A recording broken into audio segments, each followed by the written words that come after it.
Clínica Alemana de Santiago. Soy jefe del servicio de Clínica Alemana y además soy profesor asistente de la Facultad de Medicina de Clínica Alemana, Universidad del Desarrollo.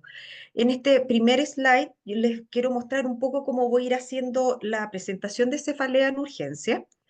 Entiendo que tenemos dos módulos, por lo tanto lo dividí de manera que veremos en la primera parte hasta el punto 4. Voy a hacer inicialmente una introducción de lo que términos generales de cefalea, especialmente cefalea en el servicio de urgencia. Eh, Muy importante conversar sobre las cefaleas primarias, que son la causa más frecuente de consulta en el servicio de urgencia. Voy a también conversar sobre cefaleas atribuidas a dolor intracraneal no vascular, específicamente la neuralgia, perdón, la cefalea por hipotensión, por líquido cefalorraquídeo, la hipertensión intracraniana idiopática. Seguiré con lesiones dolorosas de los pares craneanos, que ustedes también les va a tocar a ver más de alguna vez, pacientes que van a acudir al servicio de urgencia por una crisis de una neuralgia del trigémino. Sé que ayer hicieron en la parte del capítulo de neuroinfeccioso, igual voy a hacer una pequeña pasada sobre cefaleas de origen infeccioso, que también son consultas frecuentes en el servicio de urgencia. Y finalmente, algo muy importante que tenemos que manejar todos, lo que es la cefalea en trueno, cefalea ictal o cefalea súbita, en que ahí vamos a estar revisando los temas de hemorragia subaracnoidea aneurismática, el síndrome de vasoespasmo cerebral reversible, la disección de arterias cérvico-craneales y la trombosis venosa central. Para terminar con las conclusiones. Partiendo por el primer slide, es importante, como les partí diciendo, la cefalea es una consulta muy frecuente en el servicio de urgencia y según las estadísticas constituye entre el 2 y el 16% de las consultas que tienen diariamente en un servicio de urgencia. La mayoría de estas cefaleas, como ustedes verán, son cefaleas que denominamos primarias, de causas benignas, especialmente la migraña. Ellas constituyen el 90% de las consultas por cefalea en los servicios de urgencia. Si además sobre ese 90% agregamos aquellas cefaleas que entre comillas son de origen secundario, ustedes se acordarán de esta parte, sobre todo los fines de semana, aquellas asociadas a alcohol, aquellas asociadas a tabaco, a fármacos, aquella que en el fondo es por sobreuso de medicación, o procesos víricos benignos, cefaleas parainfecciosas, le agregamos otro 6% más. Por lo tanto, ya tenemos un 96% de cefaleas que van a consultar al servicio de urgencia, que sin embargo van a ser de causas benignas. Para quedarnos con un 4%, y ese 4% es el que no podemos fallar, que son cefaleas en el fondo secundarias, en que la cefalea es parte, es un síntoma de la patología subyacente, no como la cefalea primaria, en que la cefalea es el trastorno primario. Como les conté, las migrañas son lejos la causa más frecuente de consulta, del orden del 38% de esas consultas. Les llamará la atención que no les nombro mucho la cefalea tensional. La cefalea tensional ciertamente es la cefalea más frecuente en toda la población. Casi no hay ser humano que no vaya a haber experimentado en su vida una cefalea de tipo tensional. Sin embargo, como les detallaré un poco más adelante, es muy infrecuente y de hecho en la clasificación internacional de cefalea, la cefalea tensional solo puede ser leve a moderada. Por lo tanto, se hace difícil pensar que un paciente vaya a consultar por una cefalea tensional. Pero sí vamos a ver pacientes que consulten por cefaleas en racimo, clúster, Horton, todo el mismo nombre, o algún otro cefalea del tipo trigémino vascular. Como les contaba finalmente, en esta parte introductoria, las cefaleas secundarias ya sabemos que están asociadas a alguna situación subyacente, que pueden ser infecciones, enfermedades neoplásicas, enfermedades vasculares, efectos de medicamentos y finalmente hasta sustancia o deprivación de sustancia. En la parte inicial es absolutamente necesario que en el enfrentamiento del paciente que llega al servicio de urgencia presentándose con el síntoma cefalea, eh, el- la historia exhaustiva que ustedes rescaten de la anamnesis del paciente va a ser fundamental para que ustedes sean capaces de hacer la diferencia entre una cefalea primaria y una cefalea secundaria. En ese sentido, si bien no pretendo, y de hecho la clasificación internacional de cefalea es un libro muy grueso, sí les pediría que al menos se familiarizaran con tres tipos de cefaleas primarias, que son las que les acabo de mencionar: la migraña, la cefalea tensional y la cefalea en clúster. ¿Por qué? Porque si la cefalea del paciente que están entrevistando en el servicio de urgencia se aleja un poco de las características de esta clasificación internacional, uno tiene que levantar alarma, tiene que descartar otras causas, por mucho que parezca o sea muy similar a una cefalea primaria. Y finalmente, los exámenes complementarios de laboratorio, tanto como las imágenes, también tendrán que ser pedidas de una manera absolutamente dirigida, de acuerdo a su sospecha diagnóstica, el tipo de examen de laboratorio que van a pedir y, por supuesto, el tipo de imagen que van a pedir. En cuanto a la historia clínica, es absolutamente fundamental que ustedes, eso por suerte uno lo tiene desde entrada, o sea, uno ve la ficha y sabe la edad del paciente que tiene enfrente. Ustedes van a ir viendo a medida que avancemos en el tema y ustedes ya lo saben que hay cefaleas que pueden aparecer en las personas jóvenes, hay cefaleas que solo debutan en personas jóvenes. Hablemos jóvenes y me disculparán que ustedes son muy jóvenes, pero todavía se está discutiendo si se habla de joven de 45 hacia abajo o de 50 hacia abajo. Así que permítanme esta licencia, yo voy a hablar de 50 hacia abajo.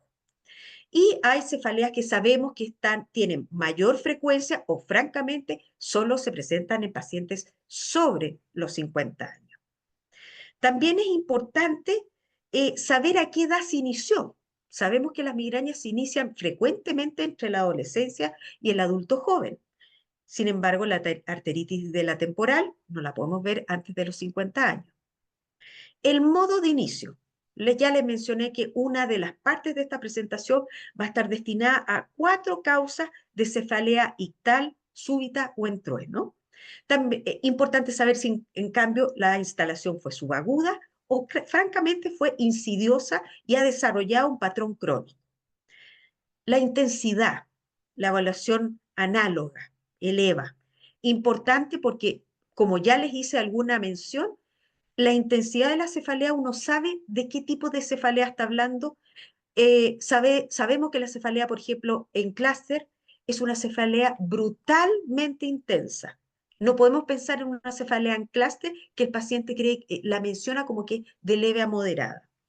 El patrón temporal, un poco también llegando aquí a las cefaleas trigémino-vasculares, ustedes saben que existen varios tipos y hay unas que mientras más largo el nombre, más cortas son las crisis y más frecuentes son durante el día. Por lo tanto, la duración de crisis y la frecuencia de crisis también es importante. Los síntomas acompañantes, foto, fono, osmofobia, náuseas, vómitos, sabemos que son propios de la migraña, pero créanme que al menos la fotofobia, las náuseas y los vómitos, ustedes saben que también pueden ser acompañantes de otras cefaleas secundarias que pueden ser eventualmente graves. Síntomas autonómicos. La migraña ciertamente tiene síntomas autonómicos, pero ustedes saben que la cefalea en racimo o en clúster es la que más está acompañada de síntomas autonómicos. Por supuesto que el saber que el paciente presenta una cefalea febril ya nos pone un punto de mucha precaución. El paciente ya no se presenta en un estado de conciencia normal, se presenta algo desorientado, confuso, o francamente tiene síntomas focales de déficit neurológico. La localización, si bien debo reconocer que como por tradición lo ponemos, pero por ejemplo ustedes saben que la cefalea en racimo es solo unilateral. No existe la cefalea en racimo bilateral. La cefalea atencional tiende a ser más bien holocránea, pero eso puede ser variable. La migraña en general, el 50% es hemicránea, el otro 50% es holocránea. Si el dolor es más bien facial, nos puede orientar a otro tipo de patología, incluyendo sinusitis. O si el dolor es occipital, hay neuralgias de Arnold, neuralgia del occipital mayor o menor, que tienden a ser preferentemente occipitales. También hay cefaleas secundarias, que pueden iniciar su dolor en zona occipital. Por lo tanto, también es un elemento que hay que estar atentos. Características: si es opresiva, pulsátil, urente, punzante, como descarga eléctrica. Vamos a pensar en una neuralgia y de las que vamos a revisar en esta sesión, la neuralgia del trigémino. Y, por supuesto, si tiene antecedentes de cefalea previa, si tiene una historia familiar de cefalea, también es importante. Si esta cefalea tiene un ritmo circadiano, ¿qué quiere decir eso? ¿Es de predominio matinal? ¿Es de predominio vespertino? Francamente me despierta en la noche, es decir, es de predominio nocturno. Fenómenos que tiendan a atenuar el dolor. Sabemos que el migrañoso necesita una cama de cúbito y pieza oscura. En cambio, un clúster está ansioso, angustiado, moviéndose. Eh, También veremos que la cefalea por hipotensión de líquido cefalorraquídeo característicamente tiene una característica ortostática. Por otro lado, los precipitantes y agravantes. El alcohol precipita crisis de clúster. Muchos pacientes migrañosos también tienen como desencadenante el alcohol. El sueño. Hay algunas cefaleas primarias que se llaman hípnicas, es decir, que aparecen solo durante el sueño y siempre a la misma hora. Lamentablemente no es a las 5 o 6 de la mañana, es más temprano. Menstruación, el ciclo menstrual, este subir y bajar de hormonas de las mujeres puede estar asociado especialmente a la migraña. Como les mencioné, la cefalea por hipotensión del LSR, la bispedestación, la valsalva, el ejercicio. Y finalmente será súper importante saber este paciente que llega, qué medicamentos ha tomado, qué dosis de medicamentos ha tomado, cuántos medicamentos ha tomado, cefalea por sobreuso de medicación, y si ha tenido o no respuesta a los analgésicos. Este es súper largo. Antes, yo sé que en general hablamos de las banderas rojas. El grupo de cefalea internacional desarrolló esta mnemotécnica que se llama SNOOP-10. El SNOOP-10, si ustedes se fijan, tiene 10P más la SNNOOP. Cada una de ellas nos va dando algunos síntomas, signos o antecedentes del paciente que nos deben hacer dudar de que el paciente que está presentándose en la urgencia tenga una cefalea primaria, y lo más probable es que tengamos que investigar una causa de cefalea secundaria. La S de síntomas sistémicos, un paciente con fiebre, hipertenso, con síntomas B. Neoplasias, paciente que sabemos que es portador de un cáncer, especialmente en cáncer de mama, de pulmón, el melanoma. Eh, Además, si ese paciente con ese antecedente se presenta con náuseas, vómitos, inestabilidad, estamos en problemas. Si el paciente presenta un déficit neurológico junto con el dolor de cabeza, tenemos que empezar en enfermedades, por ejemplo, ataques cerebrovasculares que evolucionan asociados a dolor de cabeza, vasculitis o infección del sistema nervioso central. El inicio, el onset, como lo vimos ya, hemorragia subaracnoidea, alteración de alguna estructura cervical o incluso lesiones de fosa posterior. El, la edad, ya vamos a ir entrando más adelante, sabemos sobre 50 años, arteritis de la temporal, eso no lo podemos dejar pasar. El patrón, es importante también preguntarle al paciente, y el paciente, aunque tenga una cefalea primaria, puede decir claramente: doctora, yo tengo migraña, pero esto no es migraña. Por lo tanto, el patrón, el cambio de patrón nos puede hacer sospechar que aunque el paciente tenga una cefalea primaria, podría ser que se esté eh, agregando una causa de cefalea secundaria como la presencia cualquiera, un tumor, una infección, sobreuso de medicamentos, etcétera. Hablé ya de la postura, sobre todo en los cambios por fuga de LCR, situaciones que precipitan el dolor, dolores que se precipitan por postura, por ejercicio, etcétera. El edema de papila. Lamentablemente, el edema de papila ciertamente es un indicador de hipertensión endocraniana, excepto cuando estamos frente a neuritis ópticas, que podemos tener solo el edema de papila, pero necesariamente vamos a tener que ir acompañados de un trastorno en la agudeza visual e incluso en la capacidad de reconocimiento de colores, que hablamos de discromatopsia. El edema de papila, no se fíen, es un signo tardío de hipertensión endocraniana. Por lo tanto, la ausencia de ella frente a otros síntomas o signos en el examen clínico que nos hagan dudar, eh, la ausencia de edema papila no descarta una cefalea secundaria grave. La presentación progresiva, las lesiones tumorales. Sabemos que algo que se va instalando lentamente puede ser, por ejemplo, una lesión, digamos, de tipo tumoral. Puerperio y embarazo.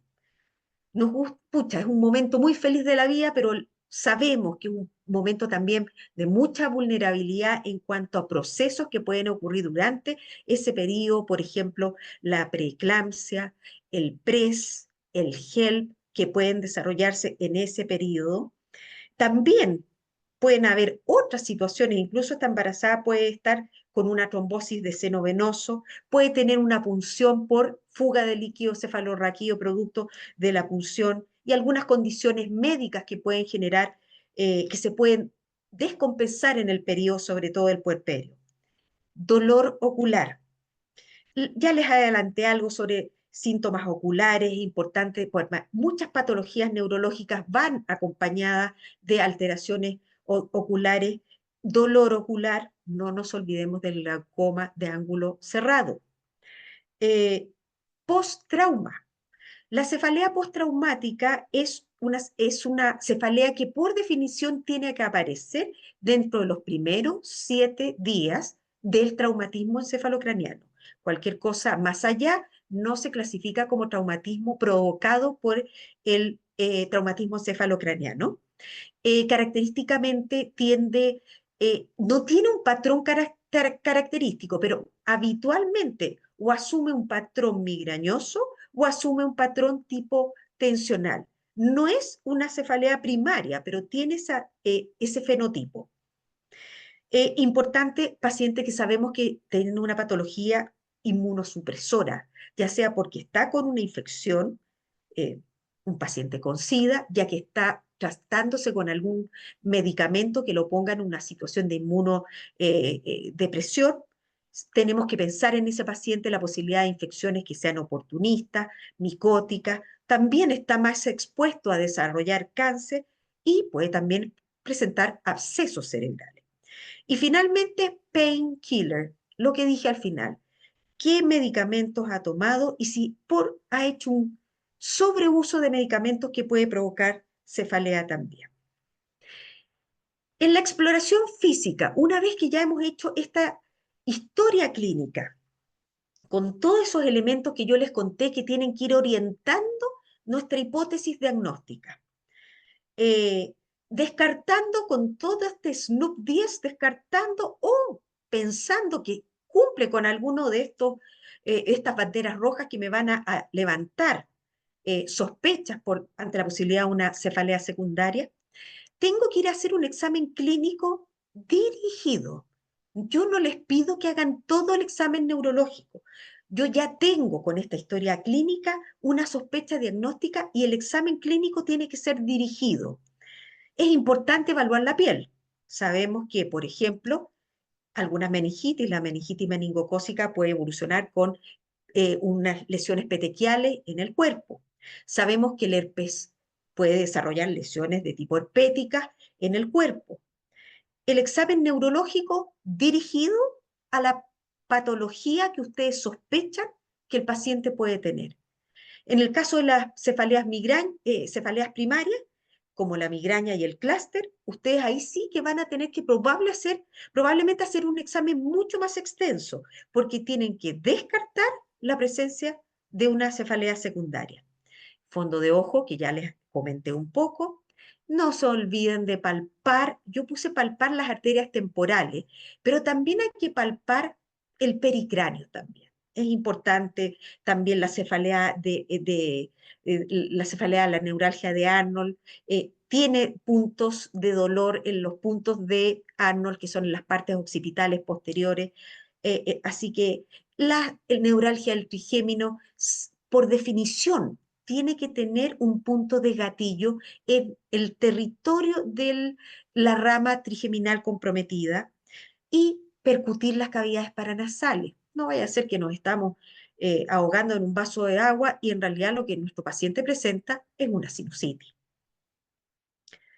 Partamos en el segundo punto. Parto con la migraña, que es la cefalea primaria más frecuente con la que se van a encontrar en el servicio de urgencia. Esta está caracterizada por episodios recurrentes de dolor de cabeza.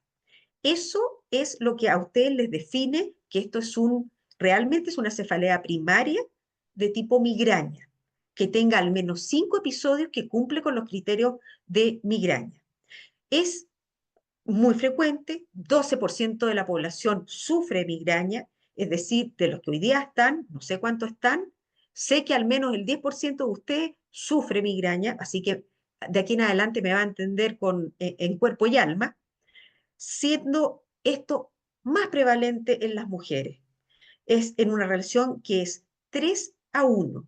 Sin embargo, en los niños y adolescentes la relación todavía no se diferencia, es 1:1. Ya les dije, consulta más frecuente, no solo en la urgencia, también en la consulta, en lo que hagan alguna consulta ambulatoria, también va a ser la causa de cefalea más frecuente que les va a llegar.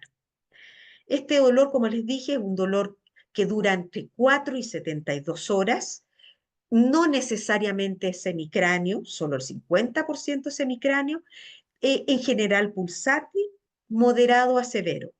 Se acompaña, y esto nuevamente les hago hincapié, 25% de los pacientes también puede tener ojo rojo e inclusive le puede provocar cierto grado de epífora, pero a diferencia de la clúster, tiende a ser este fenómeno bilateral y de carácter muy leve. Tiene náuseas, vómitos y tiene esta fotofobia, fonofobia, homofobia, y algo que la caracteriza, y se los paso como dato, pero absolutamente importante, es que ustedes le pregunten al paciente si cuando está con ese dolor, el hacer ejercicio empeora el dolor o lo mejora, porque eso hace la diferencia con bastante certeza de si esta cefalea es migrañosa o tensional. La cefalea tensional tiende a disminuir y a casi apagarse con el ejercicio. Sabemos que hasta un 20% de estas migrañas se acompañará de algún tipo de síntoma neurológico, algunos síntomas que son de tipo negativo y algunos positivos. Las crisis se ocurren en general antes del inicio de la cefalea.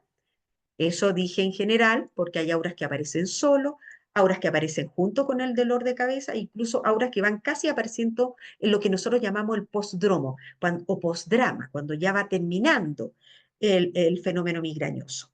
Estos auras más frecuentes tienden a ser visuales. También hay sensitivos, motores. Está la cefalea hemipléjica familiar, que ahí hay una hemiplegia completa, alteraciones del lenguaje, vestibulares, la migraña vestibular, troncoencefálicos, que en total duran entre 5 y 60 minutos cada uno. En general, quiero contarles que se van presentando secuencialmente, no parten todos al tiro. Parte uno, puede pasar unos minutos y sigue el siguiente, otros minutos y sigue el siguiente, y esto es sino que la expresión clínica de la depolarización propagada del fenómeno migrañoso que va avanzando tipo tsunami y va comprometiendo distintas áreas corticales y se va, entre comillas, perdiendo temporalmente la función hasta que esta depolarización propagada desaparece. Eh, Contarles que el dolor de cuello, un porcentaje importante de los pacientes parte el dolor en el cuello. Entonces no se confundan, no es que el paciente además tenga una cefalea, una cervicalgia, no, un porcentaje, casi un cuarto, un tercio de los pacientes dice que la cefalea le parte en el cuello e incluso puede durar hasta la fase de resolución. Rápidamente, solo contarles esto, este es, yo no se los voy a contar más, pero quiero que como van a tener acceso a la presentación, quiero que ojalá se empapen de esta descripción de la clasificación internacional de cefalea, qué es lo que es una migraña, para que por favor no la confundan, por ejemplo, con una cefalea tensional. La cefalea tensional puede tener o fotofobia leve o osmofobia leve, jamás las dos juntas. Entonces, eso sí hace una diferencia importante. Y náuseas solo se ve en la cefalea tensional crónica, jamás en la episódica. Acá nuevamente les pido si pueden mirar cómo son, empaparse de cómo son los auras migrañosos, cómo tienen que ser. Dicen que tienen que tener al menos 3 de estas 6 características, como les conté, una propagación que es gradual, que se sucede un síntoma al otro, que duran entre 5 y 60 minutos, que al menos uno de los síntomas es unilateral, uno de los síntomas es positivo, por ejemplo, un zigzag, fotopsias en los campos visuales, eh, y que dentro de los 60 minutos siguientes aparece la cefalea característicamente migrañosa. El tratamiento de la migraña en la urgencia.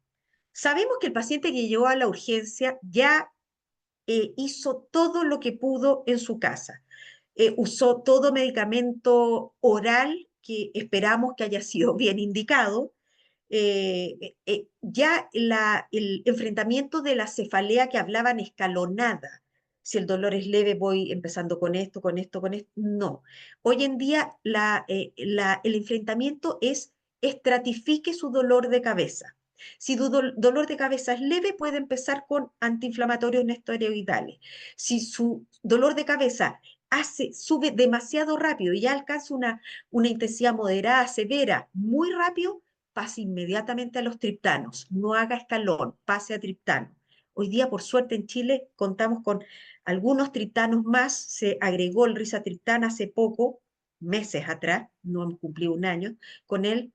Se agregaron algunos que son una nueva tipo de antimigrañosos que es exclusivamente antimigrañoso, que actúa sobre el CGRP, que es el Rimegepant. Así que sabemos que nuestro paciente que llega a la urgencia probablemente ya pasó todas esas barreras. ¿Qué le podemos ofrecer nosotros en la urgencia? No es infrecuente que le ofrezcamos oxígeno.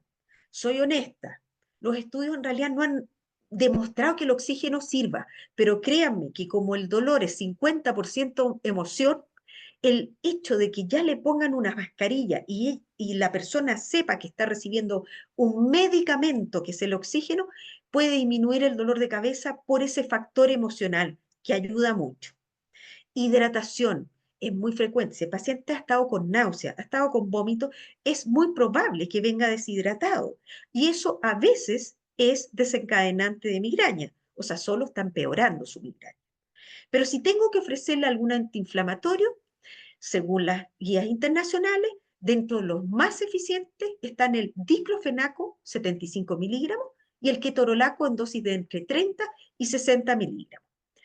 En nuestra experiencia en Chile, ustedes creo que se van a ver topados en distintas urgencias que nosotros usamos también ketoprofeno en distintas dosis, entre 200 y 300 miligramos. Usamos también dipirona, 1 o 2 gramos, que lo pasamos. También paracetamol. Así que esas son opciones, pero si ustedes me preguntan, diclofenaco 75 miligramos y ketorolaco en dosis de 30 a 60 miligramos son los que tienen mayor evidencia que los apoyan más. Eh, lo mismo les decía, si el paciente está muy ansioso, esa emoción debiéramos tratar de controlarla, por ejemplo, con algún tipo de benzodiazepina de administración, ojalá sublingual. No estamos teniendo mucho Rabotril sublingual, pero hoy en día podemos usar clotiazepam sublingual, que es bastante bien tolerado y además tiene un muy buen efecto. Si a pesar de usar esta primera línea analgésica el paciente sigue y la migraña no tiende a ceder, la clorpromacina.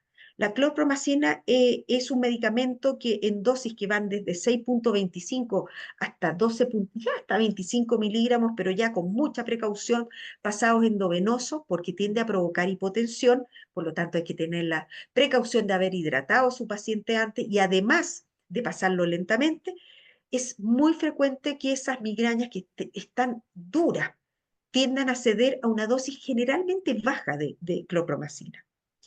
¿Y cuándo recurrimos a los corticoides? Específicamente a la dexametasona en dosis de 10 miligramos. Fundamentalmente cuando estamos en un paciente que ya viene con lo que denominamos un estatus migrañoso, es decir, una migraña que lleva más de 72 horas y en esas 72 horas jamás ha pasado más de 12 horas sin dolor. Ahí tiene cabida la dexametasona sin ningún problema. Yo sé que muchas veces ustedes han visto que en los servicios de urgencia se usan opiáceos, pero si me preguntan las guías internacionales, en general se desaconseja. Muchos motivos, entre ellos que muchas veces los opiáceos tienden a provocar náuseas y vómitos. Y el paciente ya viene con el síntoma. No le vamos a hacer un favor si le agregamos algo que se lo va a exacerbar. Por otro lado, eh, siempre se corre el riesgo de que el paciente empiece a generar cierto grado de adicción a este medicamento, que ya no sepamos si esto es por la migraña o porque está de alguna manera con una suerte de adicción al medicamento. Y eh, ya la posibilidad de depresión respiratoria que ya tendría que ser en dosis más importante, pero siempre existe esa posibilidad. Pasamos a la segunda cefalea primaria con la que ustedes se pueden topar en los servicios de urgencia, que es la que yo les dije, la cefalea en racimo, la en clúster o la de Horton. Eh, la cefalea de Horton es más frecuente de lo que creemos. Si lo comparamos con la migraña, evidentemente son universos aparte, pero se da hasta un 0,1% de la población. Al menos esta es más frecuente en hombres. Se da entre 2 a 4 veces más frecuente en hombres. Tiende a ser más frecuente su inicio en la tercera década y se inicia más o menos con la misma frecuencia en ambos sexos en la tercera década. Este dolor de cabeza es, como les dije, exclusivamente unilateral. Tiende a ser periocular, temporal y en general es de carácter intenso. Los pacientes lo describen como excruciante. Incluso estos dolores de cabeza es cuando el dolor no somos capaces de controlarlo. Pasa de una cefalea clúster episódica a una cefalea clúster crónica, créanme que ahí estamos en un problema porque los pacientes tienden a pensar incluso en tener ideación de autolisis. Así que hay que estar muy atentos a estos pacientes. Los síntomas autonómicos aquí son bien marcados, son oculares, con esta congestión ocular, epífora, se puede observar edema de párpado, eso tiende a ser por una exacerbación de la actividad parasimpática. Puede haber, por el contrario, tosis y miosis, que es por inactivación de actividad simpática. Vemos un paciente que incluso llega a la urgencia y uno ve cómo le corre secreción por la nariz ipsilateral al lado del dolor. Al revés de la migraña, el paciente está inquieto, no puede quedarse quieto, está desesperado.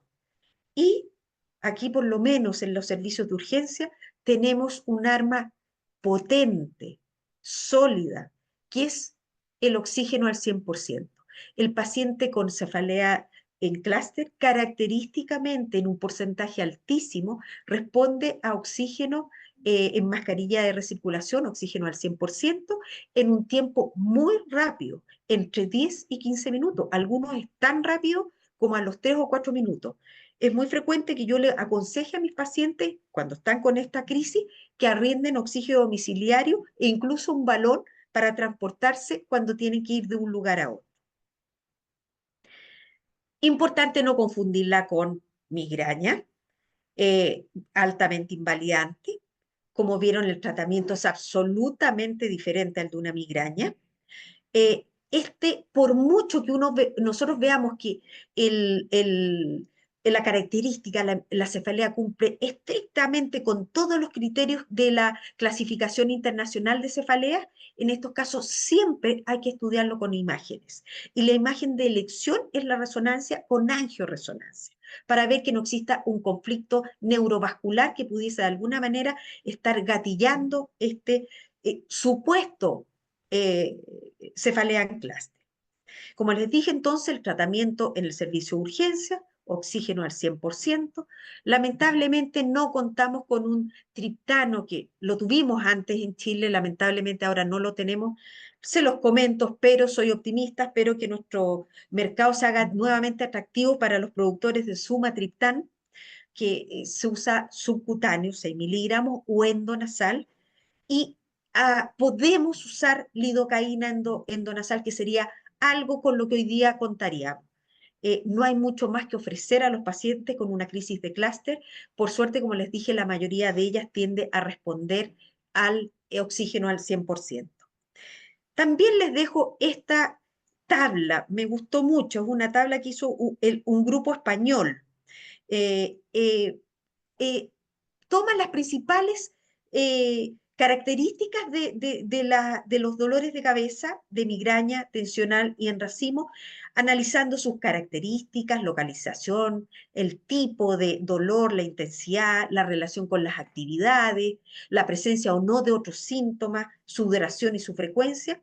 Y con eso, créanme que con esto ustedes van a estar muy preparados para en un servicio de urgencia ser capaces de distinguir con mucha confianza una migraña, una cefalea tensional crónica refractaria, de una cefalea en racimo.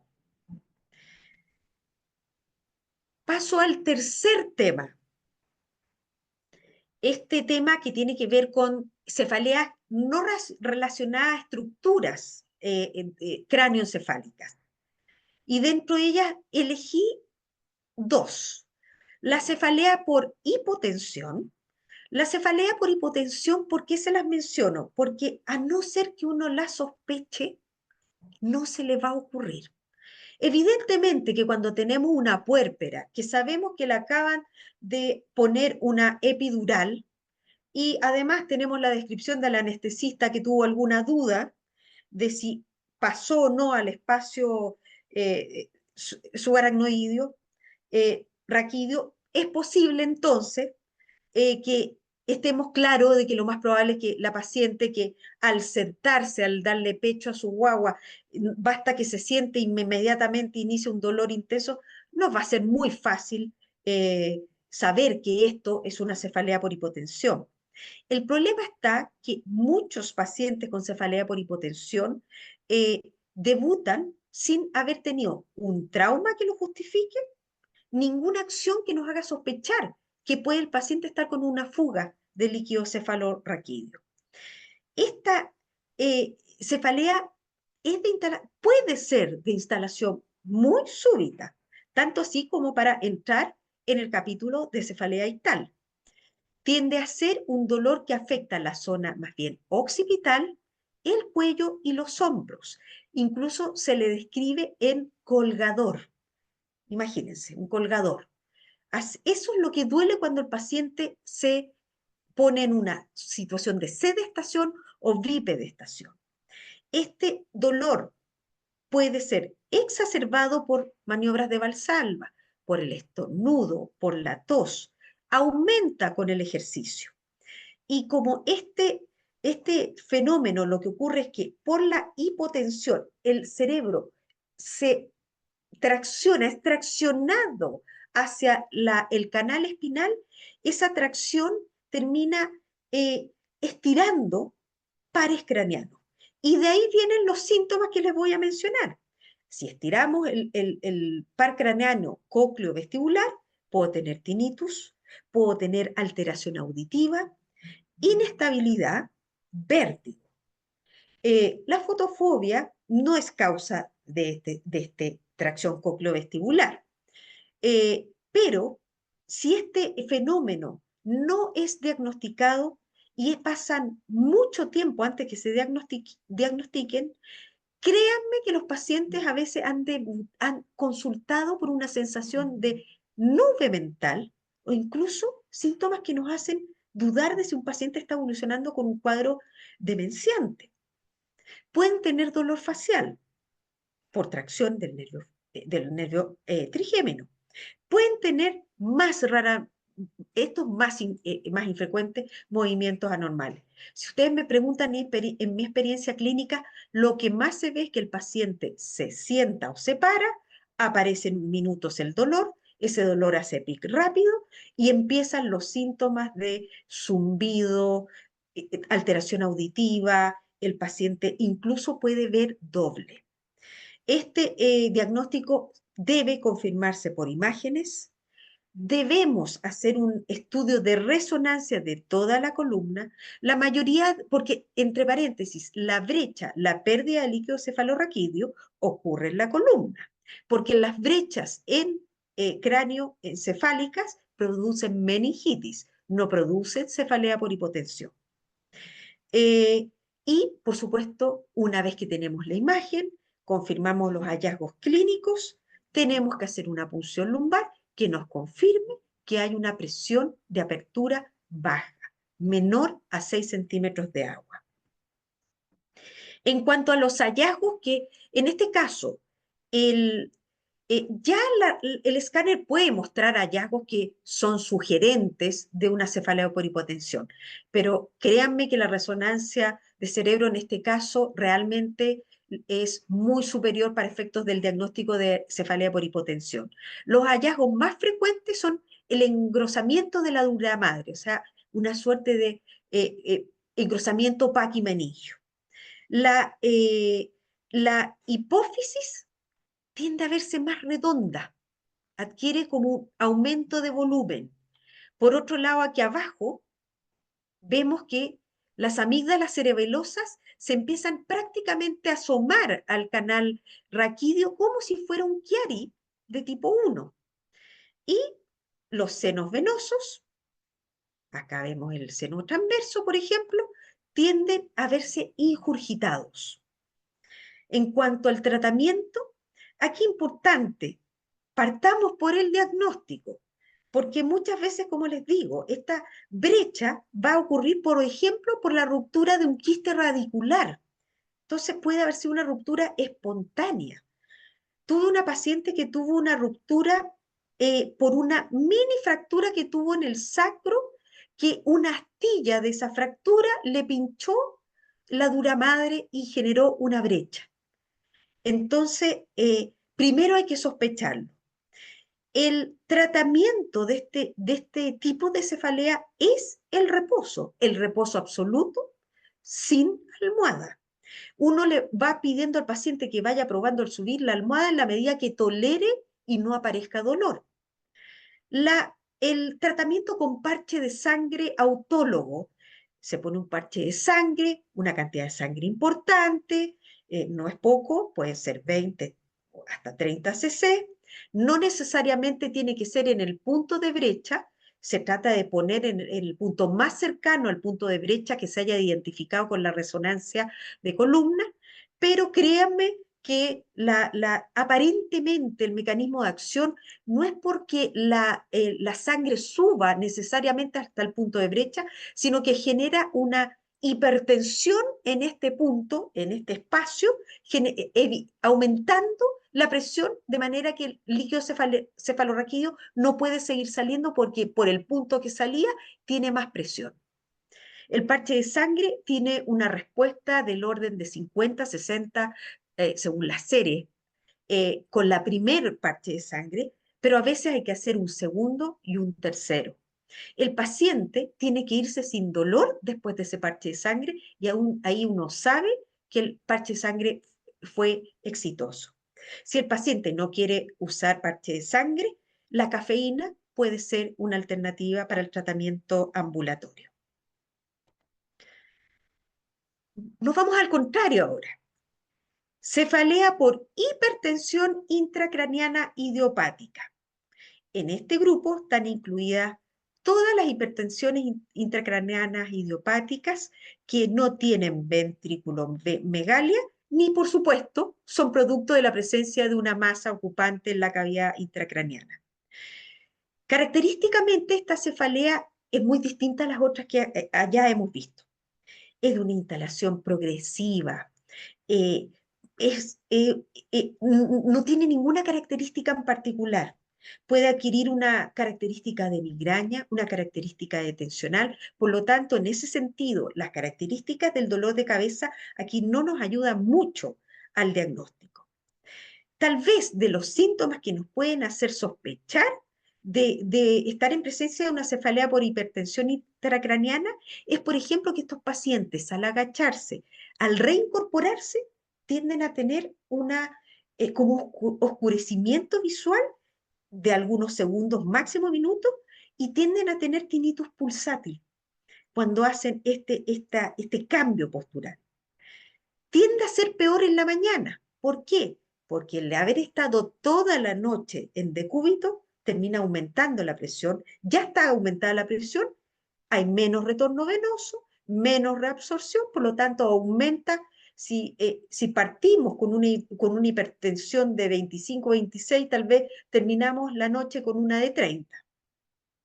No tiene en realidad un claro componente postural. La presencia de edema de papila, como les dije, sí, nos apoya el diagnóstico, pero tiende a ser un hallazgo tardío.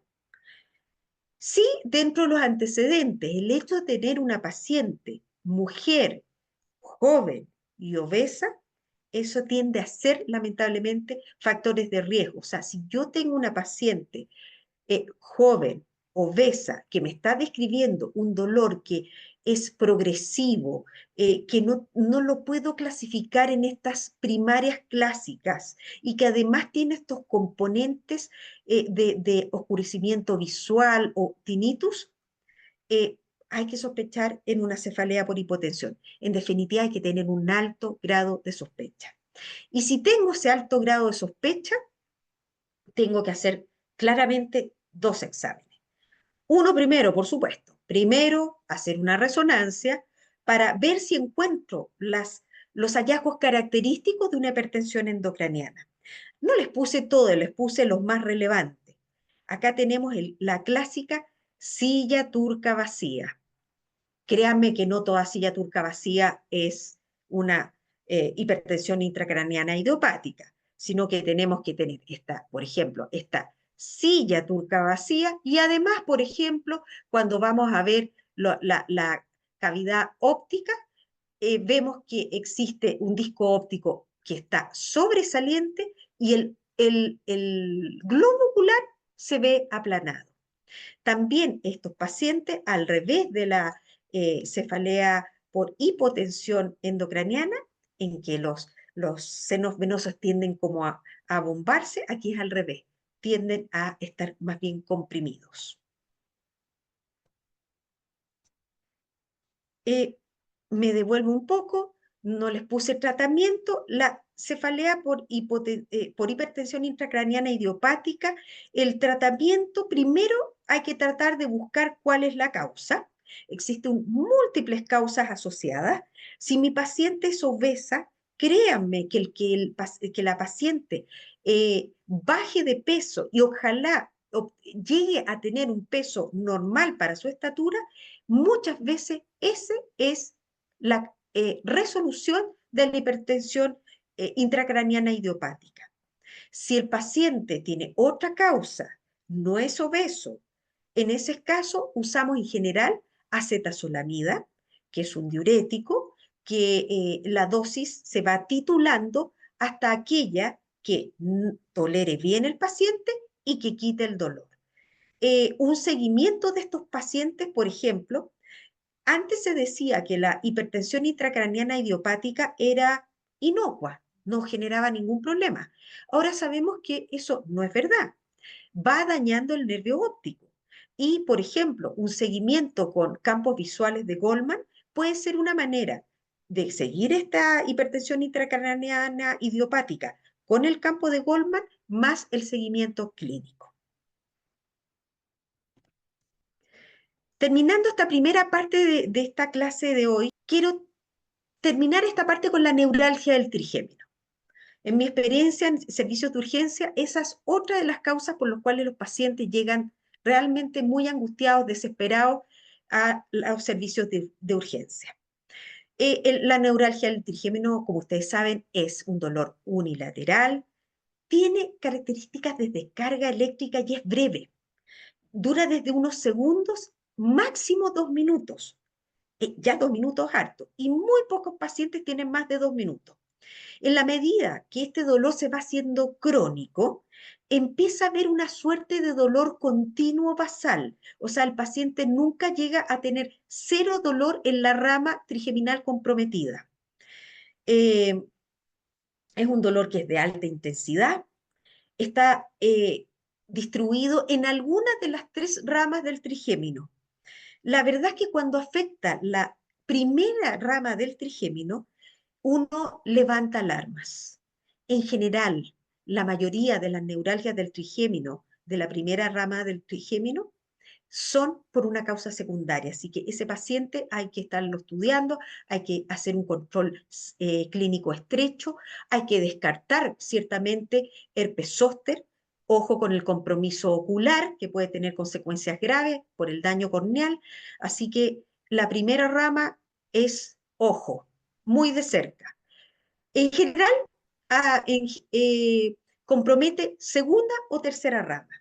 Siempre tenemos que ser capaces para hacer este diagnóstico de desencadenar este dolor eléctrico lancinante de segundo, estimulando con algo, un estímulo absolutamente inocuo en alguna parte del trayecto, ya sea de la segunda o de la tercera rama. También pacientes que cuentan que solo el masticar, a veces hablar o cepillarse los dientes ya es suficiente para desencadenar un lancinazo. No se acompaña, si yo hago un estudio, veo la sensibilidad sobre el lado comprometido, en la parte grosera, es decir, táctil, lo que nosotros hacemos clínicamente, no se observa ninguna alteración sensitiva. Eh, Hasta el día de hoy, el mejor tratamiento sigue siendo la carbamazepina y la oxcarbazepina.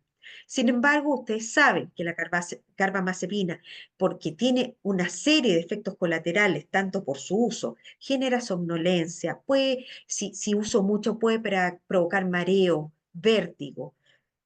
¿Qué decir si además tenemos la mala suerte que esa carbamazepina provoque alguna alteración sobre la médula ósea del paciente, teniendo alteraciones en la producción de células sanguíneas? Por eso es que hoy en día ustedes se darán cuenta que usamos mucho, con mucha más frecuencia, la pregabalina, la gabapentina, pero también puede usarse la lamotrigina, fenitoína e incluso el levetiracetam. Pero cuando un paciente se les hace resistente a estos últimos que les nombré, van a tener que hacer una prueba con carbamazepina.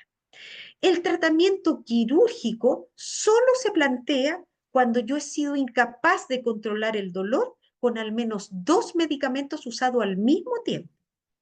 Y en esta cirugía, o es una cirugía abierta, o es una cirugía mínimamente invasiva que básicamente o es con cirugía con radiofrecuencia, puede ser también se puede infiltrar el nervio con glicerol, incluso también se puede hacer una ablación, destruir el nervio. Por supuesto que el paciente queda mucho exitoso, pero como Efecto colateral puede haber, y lo más probable es que haya cierto grado de pérdida sensitiva en el área que se intervino.